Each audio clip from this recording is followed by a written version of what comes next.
সরকারি আবেদন এসেছে শিডিউলও সেই অনুযায়ী পরিবর্তিত হয়েছে এবং সর্বশেষ যে শিডিউল সেই অনুযায়ী আগামী 9 ডিসেম্বর সকাল 8:20 এয়ার অ্যাম্বুলেন্সটি ঢাকায় অবতরণ করবে এবং একই দিনে রাত 9টায় এটার সম্ভাব্য ডিপার্চার নির্ধারণ হয়েছে। ডক্টরের অ্যাডভাইস অনুযায়ী ওনার চিকিৎসার ব্যবস্থা করা হচ্ছে এবং বাইরে নিয়ে যাওয়া হবে কি হবে না এটা সম্পূর্ণ ডক্টরের এখতিয়ারভুক্ত।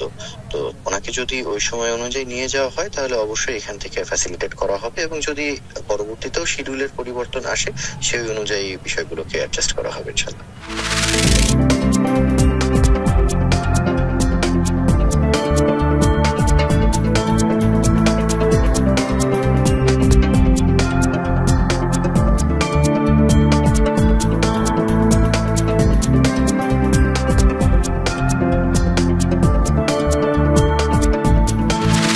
বিভিন্নভাবে বিভিন্ন রকম ষড়যন্ত্র বিভিন্ন জায়গায় হচ্ছে।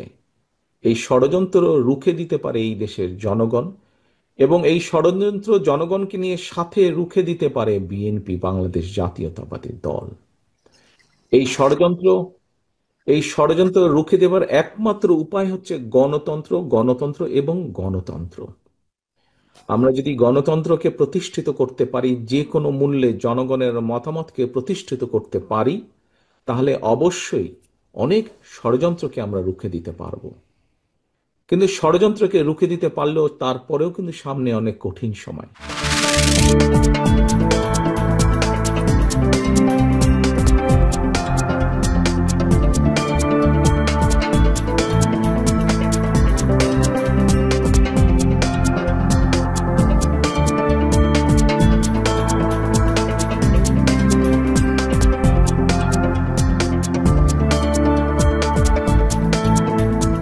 আমাদের বিরুদ্ধে বিভিন্ন রকম চক্রান্ত হয়, প্রচারণা চলে, অপপ্রচার চলে।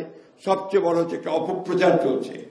এই অপপ্রচারের বিরুদ্ধে কিন্তু আমাদেরকে কাজ করতে হবে, নিজেদের কাজ করতে হবে। যে কথাটা আমি সবসময় বলি যে সাইবার ওয়ার, এই সাইবার ওয়ারে যদি আমি যোদ্ধা হতে না পারি তাহলে কিন্তু আমি পরাজিত হয়ে যাব। এটা আপনাদেরকে, এই ইয়াং জেনারেশনকে কিন্তু সেটা করতে হবে। যা কিছু ভালো এখন পর্যন্ত অর্জন হয়েছে সেটা যেমন অতীতে বিএনপি করেছে, আবার নতুন বাংলাদেশ গড়ে তোলার ব্যাপারে বিএনপি সেই নতুন চিন্তা ভাবনা জনগণের সামনে নিয়ে আসছে।